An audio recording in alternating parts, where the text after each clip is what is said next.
नमस्कार। W B के class 11 के सभी बच्चों का हमारे इस यूट्यूब चैनल पर स्वागत है। आज हम लोग कक्षा 11वीं की क्लास 11 की प्रथम भाषा हिंदी, फर्स्ट लैंग्वेज हिंदी की, जिनका हिंदी फर्स्ट लैंग्वेज है, जिसे हिंदी ए कहते हैं, उसके दूसरे काव्य को पढ़ेंगे, जिसका शीर्षक है सूर के पद। इसके रचनाकार हैं सूरदास जी।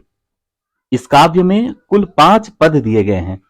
इन पदों को पढ़ने और समझने से पहले हम लोग सूरदास जी के जीवन परिचय से अवगत होंगे। उनके जीवन से जुड़ी हुई कुछ महत्वपूर्ण बातों को जानेंगे। सूरदास जी के जन्म की तिथि को लेकर सभी विद्वानगण मतैक्य नहीं हैं, अर्थात सभी विद्वानों का मत एक नहीं है।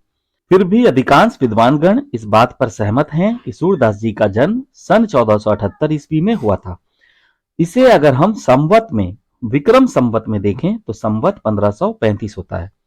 प्रथम छमाही में अर्थात फर्स्ट सेमेस्टर में आप लोगों से केवल और केवल एमसीक्यूज ही पूछे जाएंगे। इसीलिए यदि आप सूरदास जी की जन्म तिथि को रट कर जाएंगे तो आपसे गलती हो सकती है।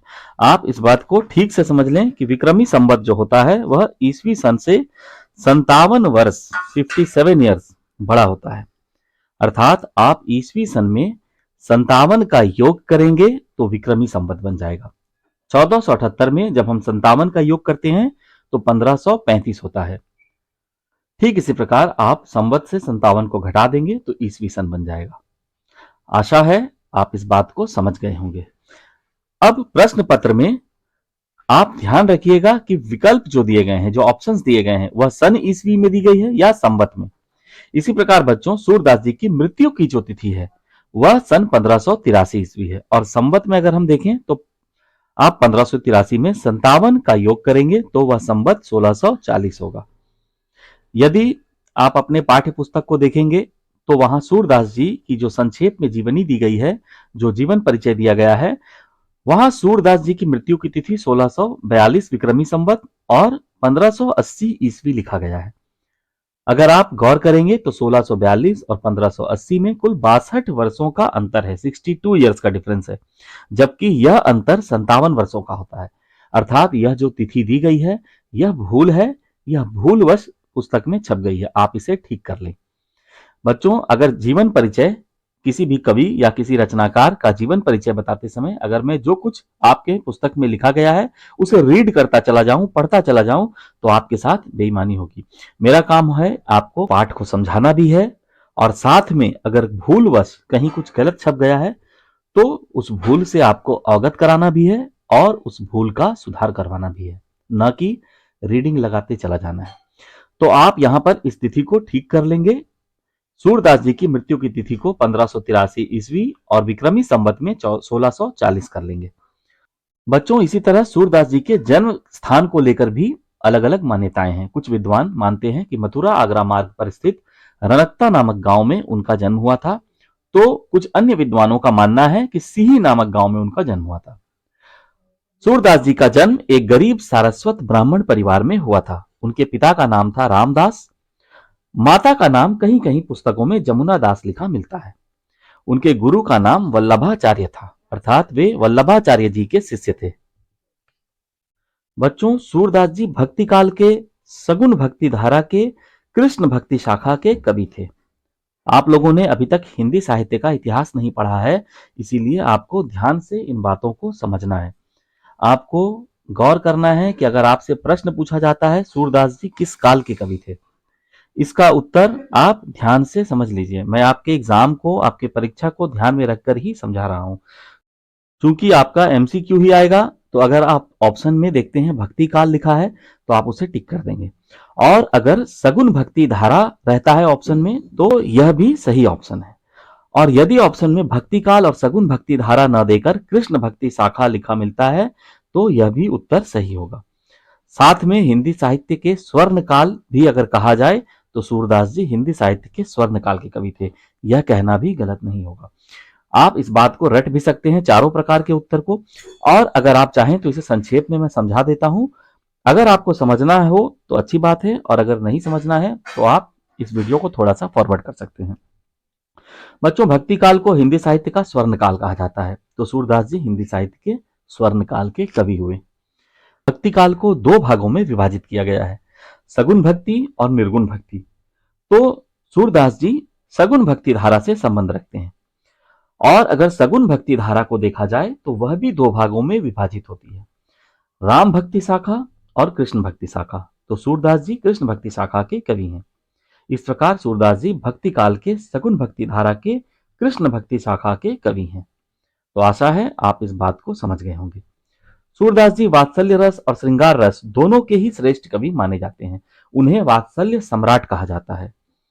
यहां भी आप चाहे तो इस बात को याद कर लें, और अगर आप रस के बारे में और विशेष रूप से वात्सल्य रस और श्रृंगार रस के बारे में जानना चाहते हैं तो संक्षेप में समझ लें, अन्यथा वीडियो को थोड़ा सा फॉरवर्ड कर लें। हिंदी साहित्य में रस किसे कहते हैं, पहले इस बात को समझ लेंगे, फिर वात्सल्य रस और श्रृंगार रस के बारे में भी जानेंगे। हिंदी साहित्य में रस हम कहते किसे हैं?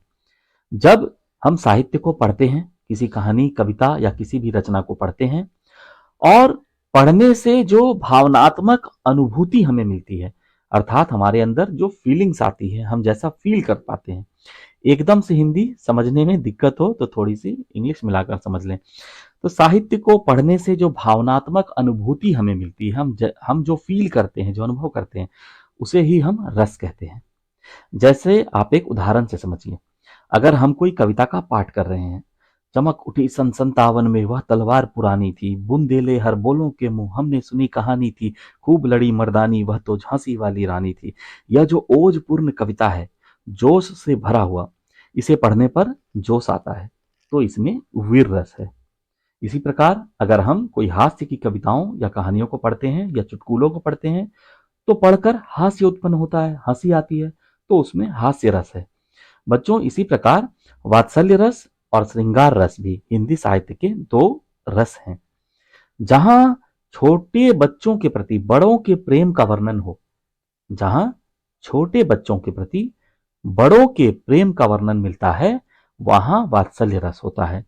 जब हम सूरदास जी की कई कविताओं को, कई पदों को पढ़ते हैं, तो देखते हैं कि बाल कृष्ण के प्रति माता यशोदा का जो प्रेम है या नंद बाबा का जो प्रेम है, उसका बहुत ही सुंदर वर्णन मिलता है। अतः उन रचनाओं में, उन पदों में वात्सल्य रस होता है। अभी जब हम आपके पाठ्यक्रम में दिए गए पदों को पढ़ेंगे, तो आप पहचानना कि किन पदों में वात्सल्य रस है। इसी प्रकार जहां नायक और नायिका के प्रेम का वर्णन मिलता है, वहां श्रृंगार रस होता है। तो सूरदास जी वात्सल्य और श्रृंगार रस दोनों के ही श्रेष्ठ कवि माने जाते हैं। श्रृंगार और वात्सल्य के क्षेत्र में जहां तक सूरदास जी देख पाए हैं, सोच पाए हैं, अनुभव कर पाए हैं, ऐसा माना जाता है कि वहां तक कोई और कवि नहीं पहुंच पाए हैं।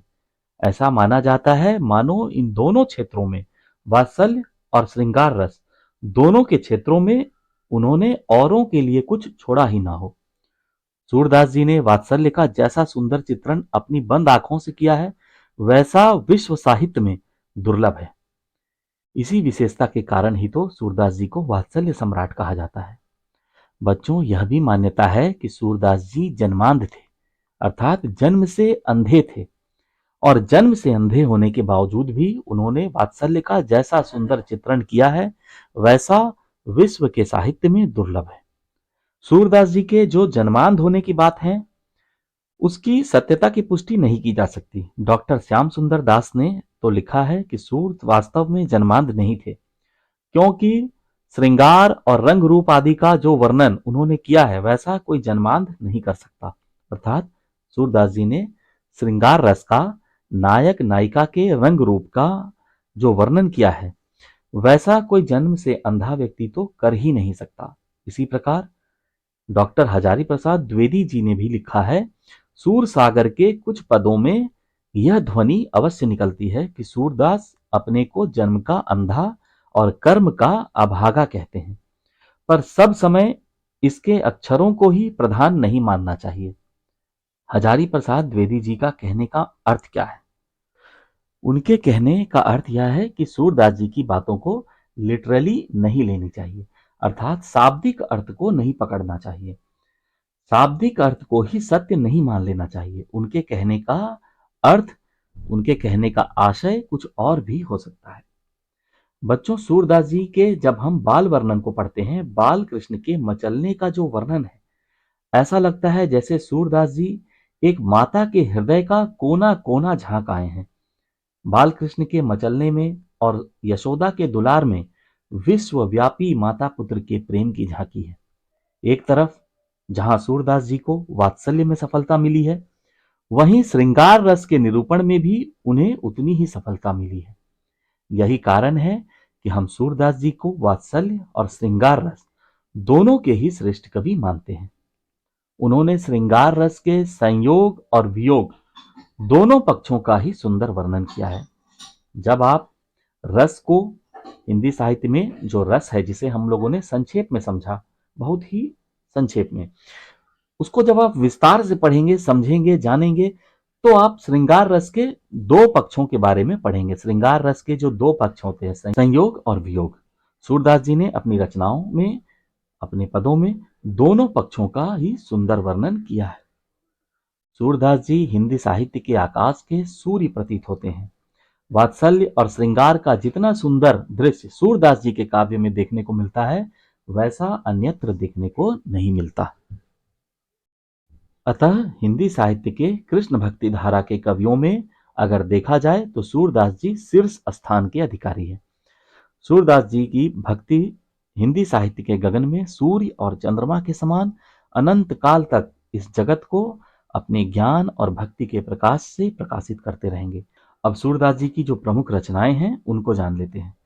इनकी प्रमुख रचना है सूर सागर, सूर सारावली, साहित्य लहरी, नागलीला, गोवर्धन लीला, पूर पच्चीसी इत्यादि।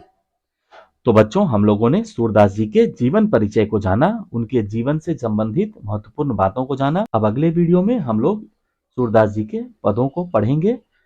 इस वीडियो में अगर आपको कोई बात नहीं समझ में आई हो तो आप कमेंट करके अवश्य पूछ सकते हैं। और आपको यह वीडियो कैसा लगा कमेंट करके जरूर बताएं। धन्यवाद।